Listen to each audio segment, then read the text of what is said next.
Greetings. Welcome to the Daily Friend Show, backed by Big Daddy Liberty and the Institute of Race Relations.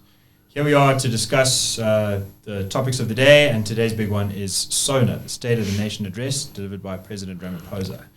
I am joined by Nicholas Lorimer. How's it? France Grenier. Hello, Gabriel. How's it? And Sarah Gon. Hi, Gabriel. How's it, Sarah?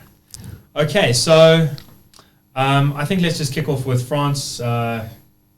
We feeling inspired? We feeling ready to go? Take over the world? Well, it depends what you want, I suppose. What kind of country do you want South Africa to be?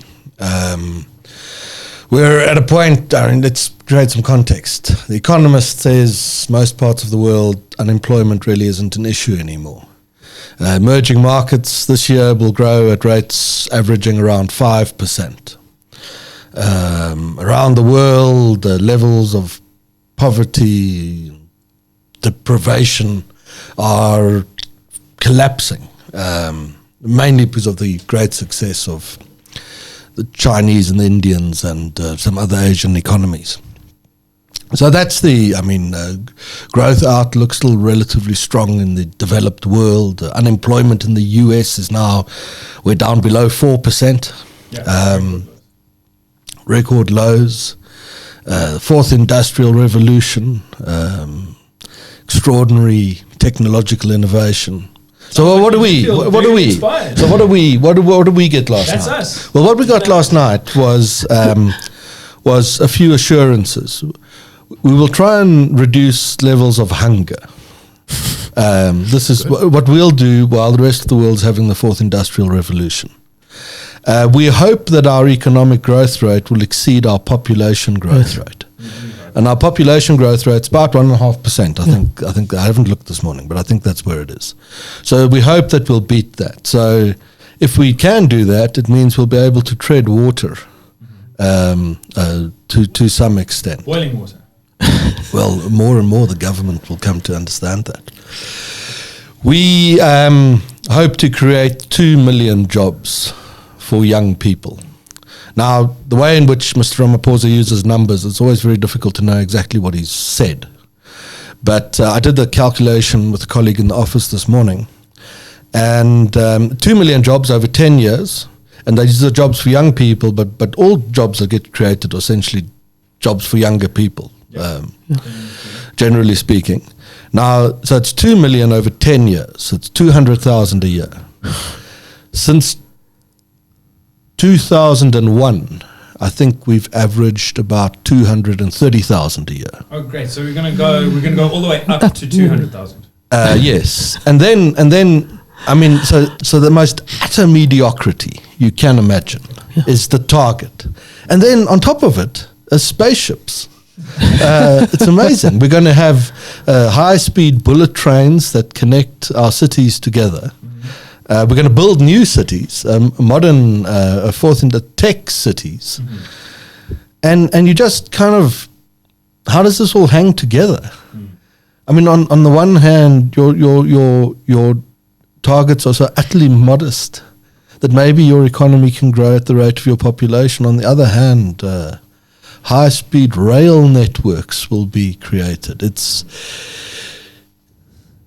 such a politically correct country, and the commentary is so agonizing this morning. I mean, there's some media saying his bold statements and promises, and those weren't the bullet train. That was the job creation target, was the bold target. I don't think how you can retain your credibility as an analyst and say anything that it was utterly pathetic. Yeah, we do live in a land where the soft bigotry of low expectations seems to really have a lot of traction. As one wag said about bullet trains, all you have to do is go down to Khayelitsha, that link to Cape Town, you've got a bullet train. I actually think it was the most patronising, almost insulting thing. No one expected or wanted or cared for a Sona that gave you a whole lot of pie in the sky ideas of what may happen in one day in the future. We're in crisis, these are our crises, these are how we're going to deal with it, and this is where we're going to get the money from. We didn't. Right. It does feel a little bit like Ramaphosa seems to think that his position vis-a-vis the South African public is much like a parent with some very frightened children. And he's got to say, well, you know, everything's going to be okay, and let's hold hands, and we can sing Kumbaya together, and it's going to be okay. Whereas really, we need to be treated like adults, where you say, yeah, exactly as you said. Here are the problems. Here are the hard decisions we have to make. Nothing about Eskom cutting jobs. Nothing about the sort of possibility of privatizing South African Airways. I think part of when you speak to him setting mediocre expectations, you know, in a sense, it's almost like something that would be very good. It would be very good if you could say, for us to get better, we are going to have to make some hard decisions. We are going to have to do what Milton Friedman calls the free lunch, nearest thing to a free lunch option, which is concentrated pain for widespread gain. So firing 10,000 Eskom employees would be concentrated pain. The unions would be furious about it. Those very people would be very irritated by it. But it would be the precondition for massive widespread gain, because it would give Moody's the sense that we're serious. It would give us a chance of really creating a viable state-owned enterprise. I have a quick point to make about the railways, because I do think that took a lot of people radically by surprise. Where did that come from? I don't think that the people that I spoke to at NUMPO and the Royal Show this year would be very surprised, because one of the biggest topics of conversation was South African railways. The point being this: it costs more to deliver product from the farm to Durban port than it costs to get it from Durban harbour to Brazil or China. That is because the railways are so defunct that you basically have to rely on trucking, and trucking, 1,600 trucks burnt down on the roads last year, the N3 closed at night this year, is a very expensive, even without the crime and the insurance, it's very expensive, but when you build that in as well, it basically prices us out. So what happens when you have a bad year is that we can import the stuff, but it's more expensive. What happens when you have a really good year, as we've had in the last year, and probably this year as well, because the frost is late, is the prices go down because you've got more stuff, so the prices go down. We're below export parity. We should be exporting to make up for it, but we can't really export because it costs so much to get the stuff done. A better railway system, and they were all calling for a private railway system. They said, please, you know, I was speaking to several wealthy farmers who were talking about pooling funds together to try and get something like that going. This seems a little bit like an anticipation of that. What we really need to do always as the ANC is to hold on to assets, is to hold on to our artificial monopolies, be it in energy, be it in transport, be it in... what it maybe is too, and the ANC's done this throughout its governing history of the country. It's almost as if it cannot bear to face the consequences of how it's governed. So major cities are sort of melting down and crumbling, and unable to address that, we were going to build space-age cities. And hundreds of thousands of people suffer the trauma of having to use state-run rail networks to try and get nearer their places of work. And rather than address the violence, the anarchy, the looting of that infrastructure, the inefficiencies. Remember Mr. Ramaphosa's own train, when he tried to travel on a train before the election, didn't get to where it was meant to go because it broke down. Rather than facing that, we're going to have a bullet train that connects sort of Polokwane to Durban. A similar sort of phenomena plays out around things like the Gautrain, which I think is excellent, and the Soccer World Cup, which was excellent as well. But the psychosis almost sitting behind it is the unsaid thing in Mr. Ramaphosa's speech actually was that we've screwed up so horrifically that we can't even face it and talk about it. Yeah. So we're going to talk about cloud cuckoo land ideas. Really, although a little heads up, this new city and these rail links, I think China a little bit. There might be some surprises on the way here. So Nicholas, tell us about new cities in the world. Well, if you look through a list of the countries which are building the biggest, most impressive new cities, it's a list of countries which we wish we could be, which we are pretending to be. Places like India, places like China, but even in Africa, it's places that are generally having a little bit more economic success than we are, like Ghana or even Nigeria. So it's clear that our planning, we're developing plans as though we're an economy that's growing at some fantastic rate when we're really not. Yeah, but it's this exactly. The other countries build cities, but it's not because they decided to build a city. It's because their economy is growing, and therefore they need new cities, and they have the resources to build them. Right. Our economy is not growing. I mean, the president's forecast, the hope is that we'll grow faster than the population rate. So we'll do that, and that's fine, and we'll sort of just fluff that a bit. But then we also want to be like these high growth, successful emerging markets and have new cities. So we'll build one of them to show that we're the same as the rest. I'm all on board a new city plan if we have 6% economic growth. Right. I'm also all on board in it, excepting for the fact that Ivan Vladislavich, who I rate to be Johannesburg's great sort of writer about the city itself, speaks of the fact that we have basically 4 CBDs. Yeah. There's CBD 0, which is town as we know it, Hillbrow, Durnfontein, Jeppes and he calls it CBD 0 because it has economically it went through a phase of being a bit of a zero. Then you've got Rosebank, then you've got Sandton, then you've got Midrand. We keep building new cities in that sense. I would rather than see some virgin soil plowed up and to try all over again, I'd like to see the Johannesburg Central Business District's fundamental problems being addressed. What are they? They're crime, they're hijacked buildings that are still hijacked buildings, they are dilapidation, they're the fact that when I open my windows driving to work through Hillbrow, I can smell sewage pungently emitting from next to Park Station Gautrain. And the fact that you've got the Gautrain Park Station and then permanent for the last 3 years sewage next to it, and the Johannesburg Art Gallery next to that, which has been flooded once again, is just kind of, I think, speaks to this leapfrog problem. We keep thinking that we can leapfrog the sort of problem that's right in front of us, which is our current failure, and get to some... But it's a psychological leapfrog, not to see the problem. Yeah. And what you say about Joburg is really important, because we don't just bash the ANC, who deserve a lot of bashing. The DA in the city of Joburg has been bad. In many respects. The crumbling of the infrastructure. I mean, there's some interactions that some of us had personally just with our own DA councillors, who must be the most useless politicians in the world. So it's not just an ANC. For the record, Nicholas was a DA councillor. He was, and then he came to work for us. We didn't have great interactions. We didn't have interactions with him before, so it's not Nicholas. But the broader point is this: is that the way that people looked at South Africa, which was there's sort of an ANC, maybe they'll make it or they won't, and if they don't, then the sort of default alternative becomes the DA. That dynamic's starting to change, and the DA is sinking in many respects. In how it runs the city of Johannesburg is one example. In how it thinks about the world and ideology is the second.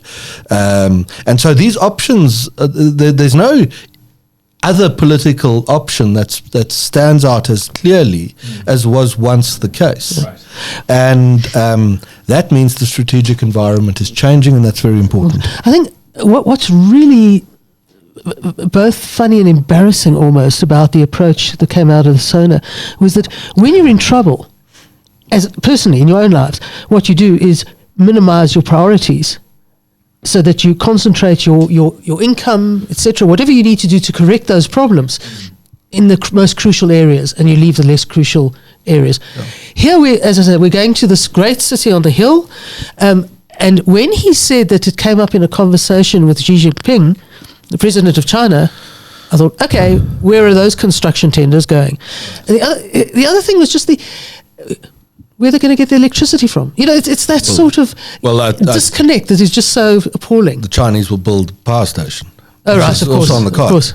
And we, I mean, not we, I can't say we, everyone here can think for themselves across the organization, but some of us think that this growing Chinese involvement might be a very good thing for South Africa. Yeah, I'm of the view that that China has had a very mixed record in Africa, and that it stayed away from South Africa, and South Africa stayed away from it. But we have, despite the failures of the last 10 years and the last 25 years, we still have a lot going for us. And I think we might seem like a very like a potentially excellent place for China to come in and make a difference and say, look, here's how positive we can be, as a kind of calling card for when they continue to participate in Africa and do Belt and Road in the Kazakhstans, Uzbekistans, and Russia and South America.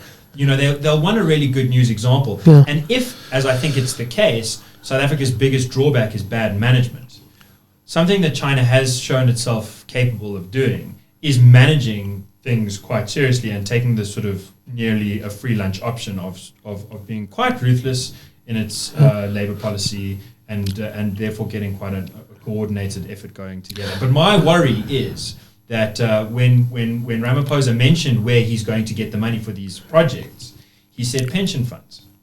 He said, and I quote, "We've been doing this in consultation with private investors such as pension funds who are enthusiastic about participating in the infrastructure fund."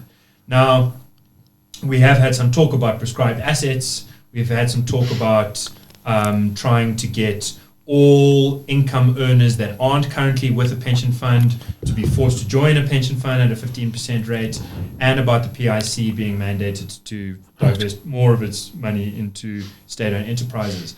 Ramaphosa did not speak directly to those issues, but I think this sort of vague mention that where we want to get the money is from pension funds, and they're showing huge enthusiasm for it, does seem to play this typical game. They're the masters of incrementalism, the ANC, and and sometimes I wish people would just believe our analysts, because we know what we're doing. Once, and we've done it time and time again. Once you see that first little green shoot of an idea, we'll take your pension fund, expect the following: they'll test it, there'll be resistance. At the moment of resistance, being brilliant revolutionary strategists that they are, they will step back from it. And they'll lull the environment into a false sense of security. Then they'll be back. They'll identify where were the sources of resistance to this idea, and they'll mitigate them and address them and try and play them down. But once James Myburgh, the sort of brilliant South Africa observer, editor of Politics Web, said a few years ago, the great thing about the ANC is you always see them coming. They don't sneak up on you. No. They stand way out on the horizon and wave their arms in the air and say, "We are coming for you." Yeah. And then along the way, it's back and forth, back and forth. To understand the ANC, a wonderful ANC quote is dexterity of tact and firmness of principle. It's been an abiding slogan. And they have to take pensions because they've run out of money. Yeah. And last night they admitted, read the lines, not even between them. Last night they said, "We don't think we've got any chance of growing this economy at the rate comparable to other emerging markets." Yeah.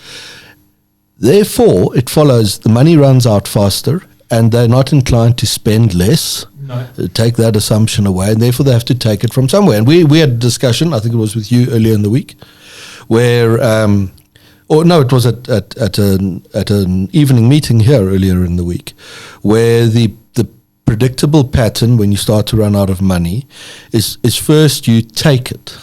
So pension funds and equity equivalents and all manner of things. Once you've taken it and there's nothing left, then you create it, quantitative easing and printing of money. And Ace Magashule jumped the gun in saying, we'll print money now because there's still so much left to take. And if you start saying you're going to print it while it's still there to take, you just reduce the value of what you're taking.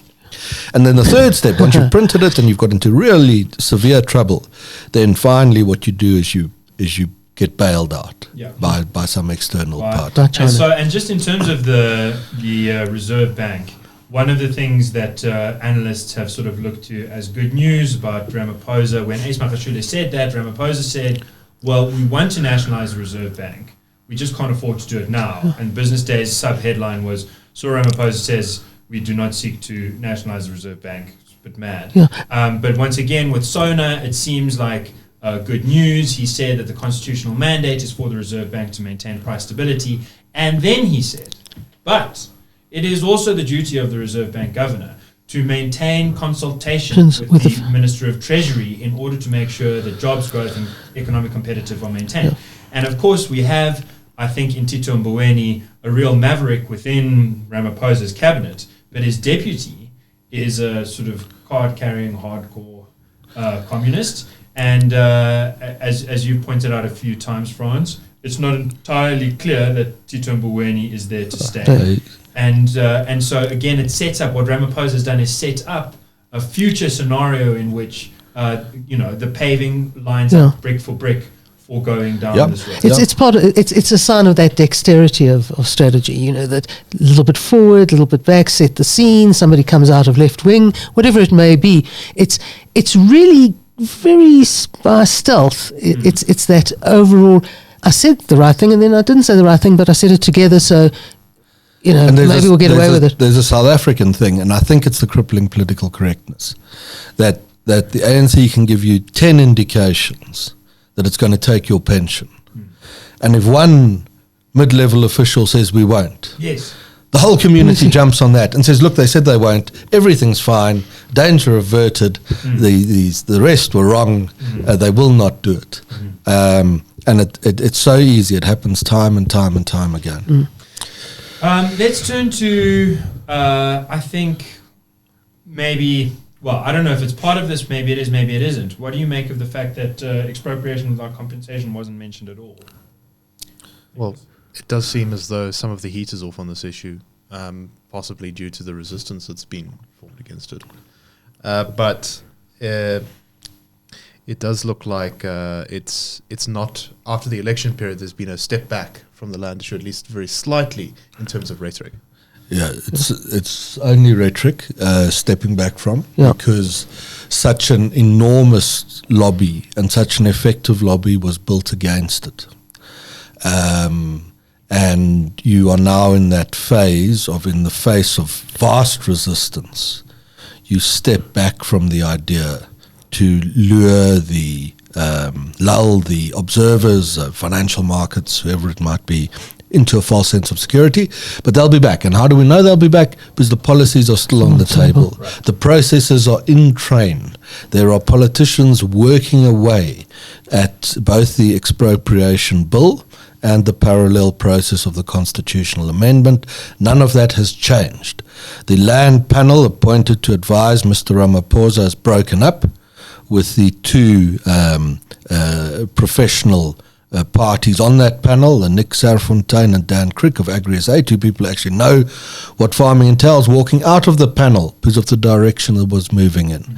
There's little evidence that I have seen that Mr. Ramaphosa supported them in the concerns that they raised.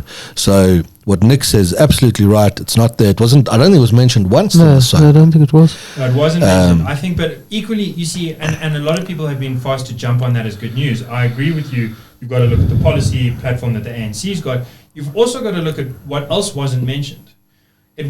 Cyril Ramaphosa didn't say 20 million South Africans are sleeping on state-owned land, and we need to address that urgently and immediately through private title deeds and long-term leases. Instead, he said, we have identified some parcels of state-owned land that are earmarked for redistribution, and he sort of very vague. He's done a few ceremonies where he's handed out a dozen title deeds here and a dozen title deeds there, but that's not 20 million. Equally important, he said that over the medium-term budget, 3.9 billion has been allocated to the land bank to support black commercial farmers. That, I think, we speak to soft loans being a very important part of the process, but it does look like the way that, from what he said around that in the speech, the way that he wants black emerging farmers to come up is with direct state intervention. Them running sort of government tractors, government fields, this sort of idea of the agricultural industrial park that's government run seems to be lurking here. And that's exactly the problem right now. As you go to farms, the huge percentage, the vast majority of state-owned farms that have failed precisely because by the time the government tractor makes it to the farm, it doesn't have ball bearings, tires, or gasoline because it's all been pilfered. And then all that's left for the people to do is see if they can sort of rip the key ignition out and sell that to someone else. You see, I think one of the key things about the way Ramaphosa puts things, you mentioned how he talked about some parcels of state land and giving more control, etc. It's actually really so much about what they don't say. And it's exactly that with EWC. They don't really need to say anything about EWC at the moment. They make a mention of land. It's been shown in effect not to be the issue that the ANC has manufactured. Right, and so they can go quiet. We've hit a certain point. We've done the land bit for now. The other things to come up. This is what you'd expect to read in the country's media the morning after a speech like this.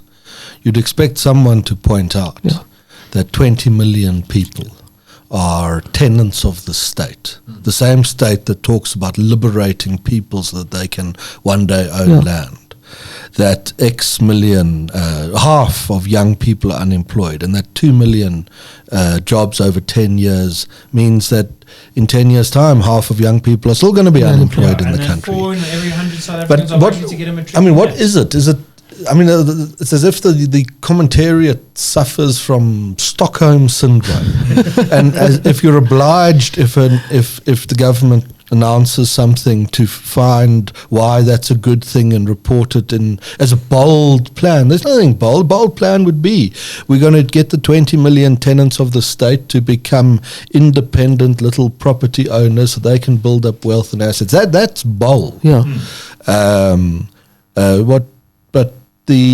I can sort of sometimes, if people confront us and see us in briefings we give, they seem so amazed at the things that are said, as I think some viewers of the show have expressed too, that it's just amazing that we dare to say it at all. Yeah. And when people hear it, it's sort of their eyes open, and they look again at the Sona speech and see it for what it is, which was a very inadequate effort that will do nothing at all to see the country reach its potential. And a point I think we must start making more and more is there's a moral problem with that. Yeah. If we were already a country in which most people were prosperous and had comfortable lives, having a fairly hopeless government would be one thing. Yeah. But if you're a country in which so many people don't have a job at all, or have nothing that they can call their own, then there's a serious moral problem with commentators and analysts and mainstream media platforms heralding last night's announcement as bold and progressive and something to look forward to, when, again, I'd always use this example, if you're sitting last night in a shack on a sand dune outside Cape Town, did anything that you saw, was there anything there for you to think, this is fantastic because I see my way out of poverty? There's nothing. It's a bit, Nick and I were talking about it. There was a skit back in the day with Peter Sellers being a British politician, making a speech, standing on a stage, and nothing he said anything, but he said it with conviction, and he said it in a and eventually you hear from the audience, what about the workers? What about the workers indeed, my good man? And that's what last night had the quality of it. Yeah. Change, how does he finish? The change must come from within. I think it's a very nice sentiment, but it does seem almost as if what he's saying is the problem with South Africa is not that policy and corruption and crime have crippled people's ability to accumulate wealth and get decent jobs. The problem with South Africa is that people don't believe in themselves enough. Yeah. And let me just tell you that you're really good, and you're sitting in the sand dune on the edges of Khayelitsha. Just pick yourself up by your bootstraps and knock them dead. And come with us. Yeah, which people would do. I think our polling shows that people, in the main, are immensely sensible, believe in all the right things, sort of hard-working, family-oriented, law and order, God-fearing kinds of people, everything that you want to see. And And the sort of cliches, like lazy population and a criminal population, is just wrong. And the facts of it, the reason why South Africans stay down, despite their nature, is because of the extent of the counterproductive policy decisions of a government that keeps them down. Yeah. And until that is more widely understood, you don't get to a point where you can address the problem effectively. Because what we saw on display last night, ultimately in this widely heralded speech, was actually an expose of the problem. Mm-hmm. I agree. I think South Africans generally are pretty salubrious, pretty worried about where we are. Hearing this kind of this daddy talk is concerning. And on a closing note from me, Ian McEwan once said, if someone thinks every day is a new day, that you can start afresh, that every day is a new dawn, then check out if they're an alcoholic, because 90% of alcoholics have that attitude. Yeah. But before you close, come see us. If you're in London next week, it will be on the website. We're doing a free public event there to recruit friends. Come to that. Sarah's on her way to Israel. Yeah, I'm attending a conference and held. I think it's convened by the Institute of Security and Strategy. So it's got Mossad type people running it, but they're looking at the threat of the academic boycott against Israel and BDS, and the fact that it's being convened with a sort of worldwide participation is a sense that Israel has got to tackle that issue, and how best do they do it? And hopefully we can give them some guidance. We have the problem here. Yeah, next week also, if you're in Durban, Anthea Jeffrey and Prince Buthelezi are appearing, and Ishmael Mkabela are appearing to talk about the National Democratic Revolution. That's free access event, and that's also on the website. And looking ahead a little bit, I'm being sent by my colleague over here on a tour of the Eastern Cape. Yes. Look for that on the website. We'll be in East London. On the 8th, I believe, yeah. We'll be in East London, and then I think we've got to Grahamstown. And then Port Alfred. And Port Alfred. And Jeffreys Bay. And Port Elizabeth. And Port Elizabeth. And maybe Graafrenet as well. Yes. Where we will be talking about South Africa's prospects and about friends and trying to grow the rapidly growing footprint of IRR friends across the country. Yeah, and I just encourage the viewers. I've been to quite a few of these events, and I think there really is something. There's a kind of paradigm shift that I feel and that I see in other people's eyes when they come to one of these events, and you see how reasonable and honest and frank other classical liberals are in this country. I mean, we have this crazy thing where our polling shows, Mark Data's polling shows, my experience in particular as an investigative journalist driving up and down the countryside shows that South Africans really are very salubrious people. They are very moderate. They are very centrist. They are very keen to do the right things, and they kind of live in a different universe to the commentariat and Parliament. And I think we can often feel alone, but when we come together, it's energizing. And it's one of the very few things left in this country that gives me a sense of purpose and hope. Yeah, and we're trying very hard to build a network of what we call the moderate middle, of sensible people who value the individual, complete freedom of speech and thought to say whatever you think, small, minimal state. And if you've grown interested in what you've heard on this show, we want to bring you into that community. Yeah. So come and see us. All the places we're going to be in this weeks country's ahead. Not being lifted up by the president, and it's not going to be lifted up all by itself. We need to get together, talk about it. Okay, so that's the Daily Friend Show for today. Happy Friday. Many toasts this weekend. I'm sure there'll be to the Ramaphoria and the revolution. A luta continua.